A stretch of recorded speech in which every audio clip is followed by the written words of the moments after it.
We wanted them to accept us, but they didn't want it. They were making too much noise, skateboarding, and they're grinding, and they're messing up our building, and they're chipping this, and then the benches, they would put like these things on the benches so we couldn't skate, bolts on like in Midtown on the marble benches and stuff like that, and then like I said, like skateboarding, it's always been a part of my DNA in New York and all of my friends, and it represents the shop and everything I learned through skateboarding: photography, videography, meeting people, talking to people, retail, footwear, artists, limited edition, drops, this, all that came from skateboarding.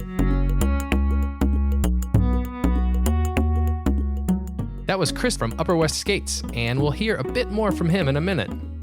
Welcome back to a new episode of Pop and Play. We have a good one for you, a pretty exciting one, something different. Rather than sit here in the studio, which itself has been a little different this season, being able to be together in the studio. But we're not content to just stay in one place for more than a few moments, and so we had to hit the town. As cool people like Haeny do. They just hit the town. Mm-hmm. Right? So Haeny, where did we go today? We went to Upper West Skates, owned by Chris Vidal, near Teachers College, 107, right? And Broadway to be exact. Can I talk about why I noticed this skate shop? Please, this past summer? Yes. So I think in our in the episode that listeners you're about to listen to, we'll hear from Chris, who is the owner of Upper West Skates, which opened this summer in May. I think that's what he said. Yeah. And I think this past summer, I was walking down my usual route. I like to go for long, leisurely routes. Being super cool, walking down Broadway like you do when you're a New Yorker. Or usually I just walk to the bagel shop, Absolute Bagel. Oh, delicious. Anyway, okay. So I was walking down that way, and I hear this music coming from someplace that's kind of loud. I guess Chris will think that's questionable characterization. Well, it was loud enough to notice it. It was you're on the street and you're like, oh, there's music playing. And it's pretty good hip hop. Yeah. So I was like, oh, it's really interesting. So I turn and I realize it's like a skateboarding shop that I've never, ever, ever seen before. And so lo and behold, it's new. One of our producers, Lucius, got all the intel about it, so we were able to go and visit. It is kind of a special place, and so we went in and we met Chris. We had a conversation with Chris about his shop, about kind of how he thinks about skating and skateboarding, and the weird and crazy ways that it intersects with media, with community. So that's what we decided to. We wanted to talk about skateboarding. Skateboarding is this kind of unique form of play that we have, very different than the kind of play we've covered so far. Mm-hmm.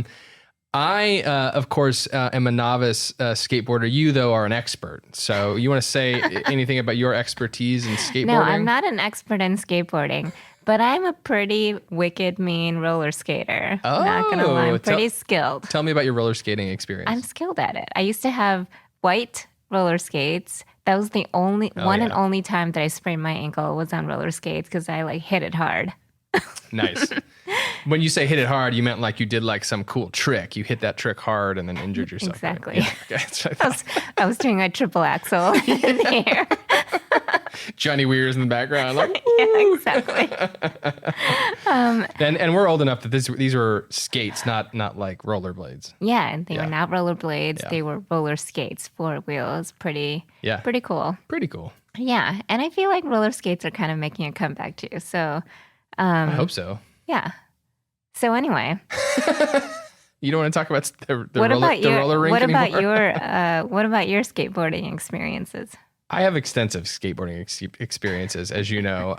I, as a middle schooler, I asked for a skateboard for Christmas. I got a skateboard, and it was beautiful. It was black on top.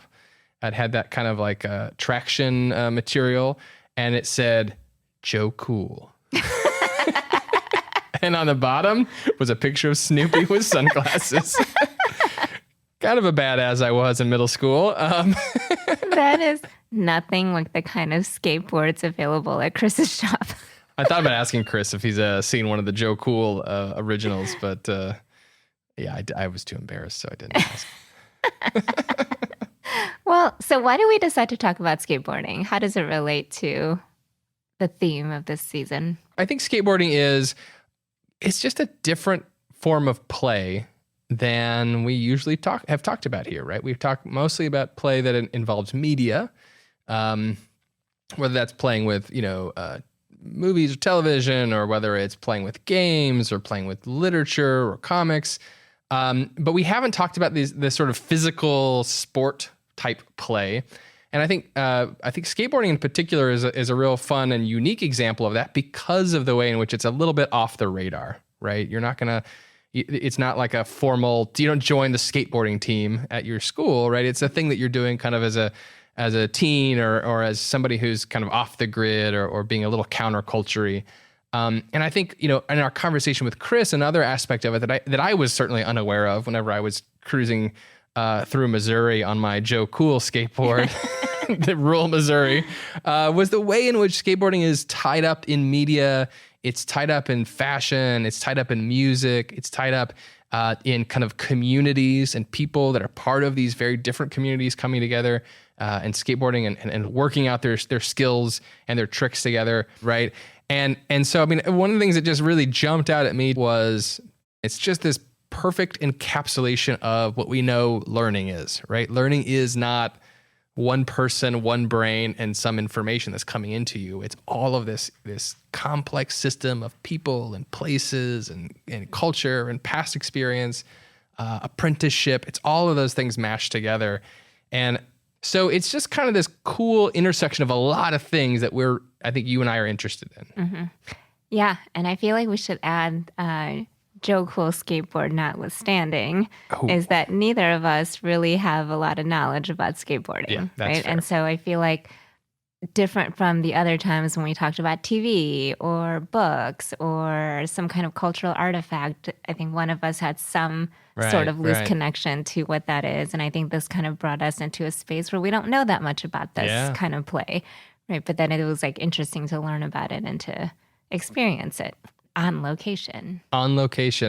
Exactly. And so what you're about to hear is our interview with Chris at his shop, Upper West Skates. It's a delightful conversation. And after we talk to Chris for a little bit, we'll come back together and maybe and reflect on our conversation. I feel like we should just start by I'm one take Chris anyway. Nice. Yeah, so I guess to start, can you just maybe say a little bit about, who you are, Chris, and how you got into skateboarding? Oh, yeah. My name is Chris Vidal. I'm born and raised in New York City, born in Brooklyn. Grew up skateboarding in New York. Started about 1986, I want to say, 87, 13 into 14 years old. Got hit by a car after 2 months and couldn't skate. Couldn't tell my grandmother I got hit by a car. Yeah. And then I couldn't tell anybody in my house because back then, I mean, as a kid, you get in more trouble for being in the street than you did. Because you're okay because you went home, but then like, what were you doing in the street? And so I had to hide that. Couldn't skate for a while, but yeah. I grew up skating in Brooklyn. We used to go to like Fort Hamilton Army Base. They like built a half pipe. Yeah. And then coming into New York, skateboarding in New York City, and meeting people from all over the world, from all walks of life, and just Are you self-taught or did someone teach you how to skate? Well, back in the days, we had no instructors. It was just skate videos, and you'd go skate with the people that you wanted to skate like and be around, It wasn't like, oh, yeah, let me hold your board and do your ollie. No, it's like we used to hold on to like the rails in the train, right? And the doors and practice ollie kickflips just to try to like land them. Oh, like the subway trains? Yeah. Riding into, taking the train into the city. I mean, it was an adventure for us because we didn't have skate parks growing up in New York. For us, it was steps, ledges, handrails. Some of the buildings in Midtown have like these banks. There was like the Forbidden Banks, the Bubble Banks. There was different spots that we named. There was like Blue Park, South Street Seaport, the Brooklyn Banks was the main spot for us to all skate at, meet up at, and it was like it was our skate park. It was off the streets. It was away from everybody. It's just where we went every day. So you mentioned that you didn't have like classes or some nonsense like that you took. You just sort of go hang out with the guys that you wanted to skate like and kind of learn from them. Can you say a little bit about kind of the ways in which this sort of informal mentorship and friendships and the way in which that connected to the ways in which you guys learned and practiced and all together? I think that skateboarding gave me a lifelong lesson about friendships, because we had nothing in the beginning. We would just go out and skate, just wake up, shower, do whatever you did in your house, walk to your dog. I had like a paper route, and then go skate. And you wouldn't come home to, you were either tired or everybody else went home. There was nothing else. It was just get up and go out and go skate and go practice tricks. And skateboarding taught me never to give up. Like it took me a long time to open up this shop. And then, skateboarding and just life in itself, being a lifelong born and raised New Yorker, it just taught me never to give up. I didn't grow up with no money. I'm Puerto Rican, but I'm a Puerto Rican. And we just made do with what we had. I grew up on public assistance. You know what I'm saying? There was no boundaries between us. We didn't know what colors was. Colors was the color of your board, the wheels. The only colorways that mattered was what you was wearing, Like nobody cared about colored ways, or nobody cared about where you were from, just like what parks or what spots were near you that we never skated. Oh shit, you're from Connecticut? What do you skate? Oh, they got this ramp, they got this. Oh, you're from Jersey? We skate Lodi Park. We skate these walls in Kearney. Oh yeah, what? We never seen it before. Coming from Brooklyn, and we'd try to figure a way on the path or the light rail, and you learned how to travel. On trains for cheap. You get arrested for jumping the train and not knowing what the hell you're doing. But it's just, we were rebellious but respectful. We wanted to break boundaries but not, break bonds with people. You know what I'm saying? We wanted to grind rails but not make people grind their teeth when we came down the block, Like I said, like skateboarding, it's always been a part of my DNA in New York and all of my friends, and it represents the shop and everything I learned through skateboarding: photography, videography, meeting people, talking to people, retail, footwear, artists, limited edition, drops, this. All that came from skateboarding. For me, it all started through skateboarding. Do you still skate now? I still skate. I don't go skateboarding like back in the days, but I'll go out and skate and hit spots and hang out with people and play games of skate and get shut out, or do some old school tricks nobody does anymore and beat them and shit. It's fun. I mean, I think we have to acknowledge that the shop is pretty cool. I mean, it's like such a cool space, and it's, like so different from up here. So I'm wondering, being from Brooklyn, lifelong New Yorker, why the Upper West Side? We moved to this block, and then I was like, damn, there's still no skate shop near the skate park. And kind of like, it's all the way uptown. So, I was like, damn, how can I give back to skateboarding from everything that skateboarding gave me? So open up a shop. But it can't just be a shop that is skateboarding. It has to show everything that I learned through skateboarding, photography, and collecting art. If you notice, there's a big influence on art and graffiti in my shop. Absolutely. Because giving people that experience. Come here, it's like a real New Yorker, somebody that got stories, somebody that could teach you something more than just, $5.99 plus tax. Thank you. It's not a cop and go thing. It's a cop and hang out, and learn a bit about who I am. My kids be here after a certain time every day, so it's really it's more pop than mom and pop shop, but I put the work in. But you know what I'm saying? As far as the shop and the vibe, I try to keep it as New York as possible. I try to play some music that people they feel throughout the day, but I'm really like a Frank Sinatra, Biggie Smalls, Beastie Boys throughout the day, and I play some disco music, range. Motown, I play some Miles Davis. That's just what I listen to because I guess I'm old, and I don't really know the newest stuff. I play Migos a lot, R.I.P. Takeoff. But let me put you guys on pause one second, right? Yeah, go ahead. Yo, what's up, bro? All right, so we're going to pause just for a quick second because you're about to hear some noise, and that noise is people coming into the shop. Chris had a pretty busy day today, and you'll hear him working on skateboards, using a file to clean off some of the grip tape, using a drill to, get the wheels on the board. I'm saying all these really official skateboard terms, but the important thing here is it's going to be a bit noisy, and that's what you're hearing. You're hearing the shop. Just running around. Where you going? Doing a little podcast interview with these people from Colombia, helping the homie out right here. Cool. And then you just need a bearing, or you have a bearing. Yo, check this out. I'm doing something back here real quick. So we have to keep it quiet, all right? Boom. Okay, so let me backtrack and ask you a kind of semi-ignorant question. So if someone comes in and wants to buy a board, okay, so when you say deck, you mean the board, right? All right. So basically, people come in, right? Skateboarding, right? Skateboarding really is the definition of size matters. I don't give a shit what she says or anybody else says. When it comes to skateboarding, size matters. Okay? The size of your deck matters. Your board, your skate deck. We skate widths, right? Yeah. So smaller people Like me. would want a smaller board because it may be too hard, or they may get deterred from like a size 9-inch board. Yeah. So what kind of people are coming into the store? Oh, the worst ever. No, I'm just kidding. The greatest people in the world, you know, like we're in New York City. So, Yeah. you know, it's mostly neighborhood locals that are walking like, oh my God, we needed this so long. And Yeah. a lot of parents are so stoked that their kids don't have to go all the way downtown or all the way uptown or to the Jersey or order online and then get something they don't like or get something they didn't order. So, you know, like you walk into a shop like, yeah, this is what I want. I help you, or any skate shop should help you feel comfortable and like what you're buying and feel like this is a commitment because, like, you know, as we get older, people get cars and like I get new wheels and I get new rims and I get this. Skateboarding is the same thing for so many of us from 8 to 80, I would say, even younger than 8, you know? So like your board is really a representation of who you are. So you see, so a lot of little kids are coming in to Yeah, I try get a it lot out of young too? kids coming Yeah. in. I wouldn't say little, I would say younger, from anywhere from like, I just sold Rowan, this kid, his family comes by every day. He's like 6. Oh, that's He's like in my awesome. kid's school. I have 6. That's awesome. Yeah. My kids are going to be 7 next month. I have boy and girl twins, Chris and Harmony. So I guess our last question is, what do you... Dum, dum, dum, dum. Let's go. See, now you're making it... Now it has to be amazing. So... I thought I was already amazing. I mean, it is amazing. So what do you envision for the next generation of skaters? What do you see out there? I guess I hope they can learn the same way I did, how to like create lifelong relationships, how to absorb and also emit energy that everyone will build and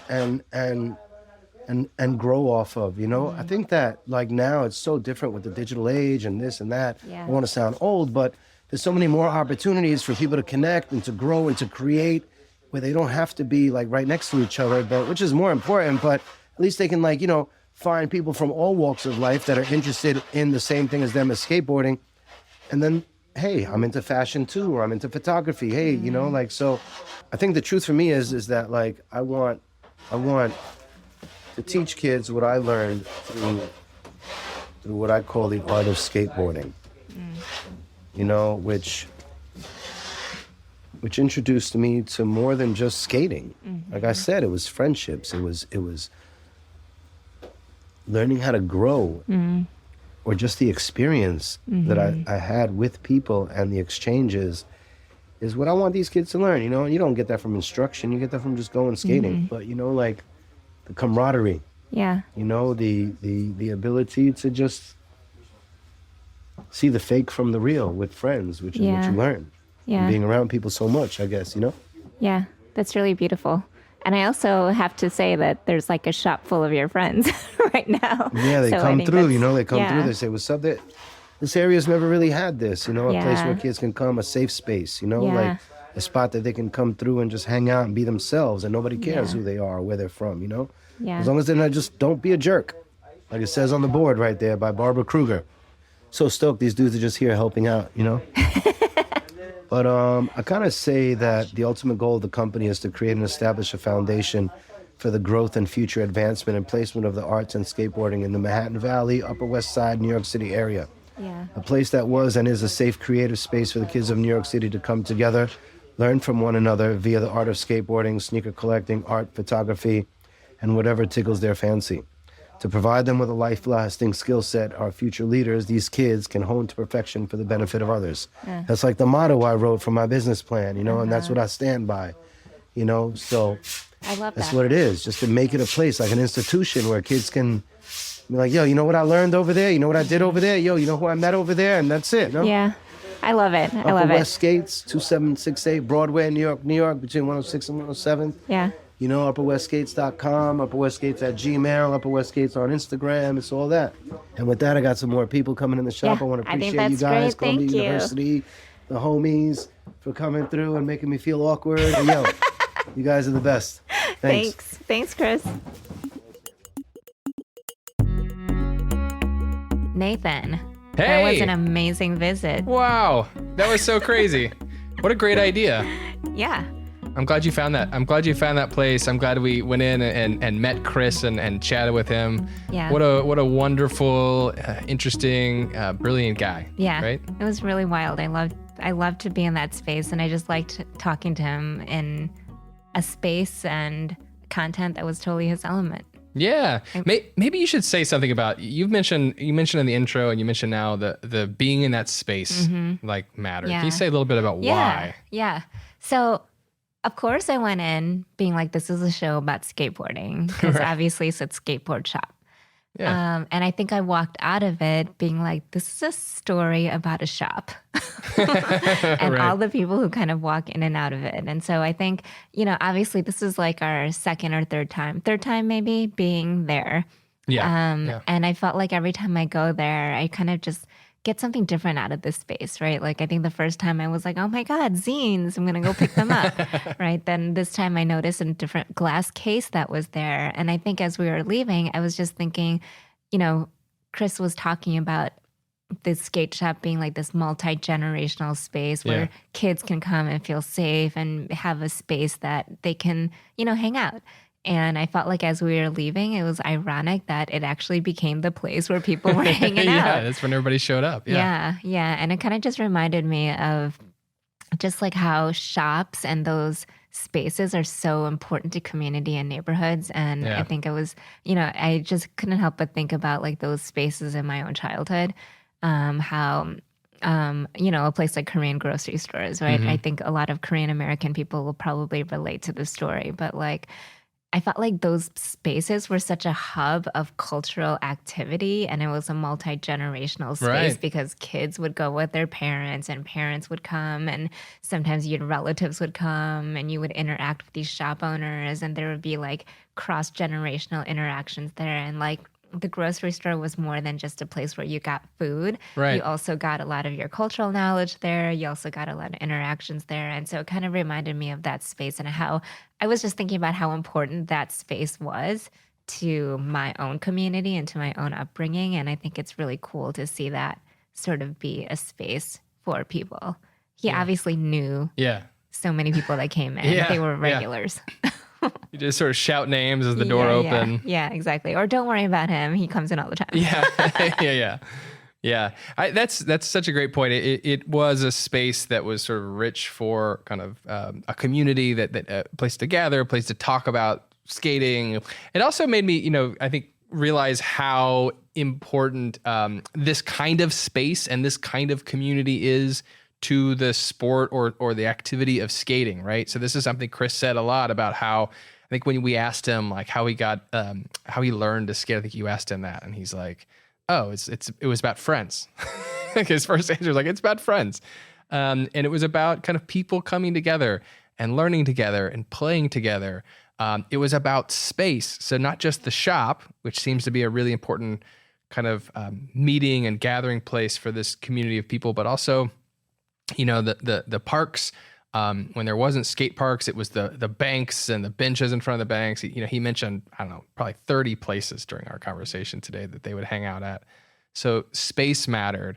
And then of course the kind of culture around the activity mattered, right? It was about not just learning to skate and doing tricks, but it was about wearing the clothes. It was about listening to the music. It was about connecting with the other extreme sports guys and girls in the neighborhood, right? I feel like the thing that I wish people that are listening could see what the store is like, because I feel like it's the thing that really stood out for me was that he was like, I was into graffiti, I was into art, I was into photography, I'm into fashion. And I think I could see all of those elements in the store itself, that it wasn't like as he's talking like that, I can see like, oh, this is not just a skateboarding shop, right? It's also a place that is like basically Chris's identity, right? And it's all over this place. And I could kind of like, I thought it was just really nice, like the aesthetic of that place. Even though it's like all these seemingly disparate things can come together, and it's like an expression of him. And I think all season we've been talking about that, right? Play and creativity and expression. And I think it encompasses that, with skateboarding maybe being the starting point, but there's so many other things that are adjacent to that. So is there something that stood out to you at the store? So because people can't see it, Yeah. what is something that stood out to you there? Well, there was something you haven't mentioned that was there was he had like a PlayStation and a TV setup, which I spotted immediately. Like, oh yeah, he had like kind of a couch back there, and I gotta imagine that these young kids that come in and hang out with him and hang out with the other kids in the neighborhood, they'll sit back there and play some video games occasionally. Call His of Duty. kids, I saw Call of Duty. maybe some Call of Duty. So yeah, that was something I spotted for sure. I didn't spot a Joe Cool rack on the wall or anything, so I don't know if he's maybe hasn't yet diversified his boards to the Snoopy line, but I'll ask him next time we see him. Snoopy line. What about you? What was something that you well, obviously I'm not other than the zines? I'm not a skateboarder, so although every part of me is so tempted to get one of those, I'm like, I don't want to show up to work with a broken arm, broken legs, and all my teeth knocked out. Okay, so For an interesting class session, though. So that's not going to happen. So I obviously was drawn to a lot of the other things that were in the shop, like the T-shirts and the hats, cool sneakers. and shoes. Yeah, lots of cool sneakers. A lot of New York Knicks sort of things. Yep. And one thing I spotted. Not only did you spot it, you carried it home with you. So anytime you see me with a Budweiser tote bag, you'll know where it came from. One of a kind. Three of a kind, actually. Upper West Skates, there's 2 more. There's 2 more Maybe. left. Maybe. Nathan might go and There get might only be 1 more after next week. 'Tis the season. 'Tis the season for Budweiser tote bags.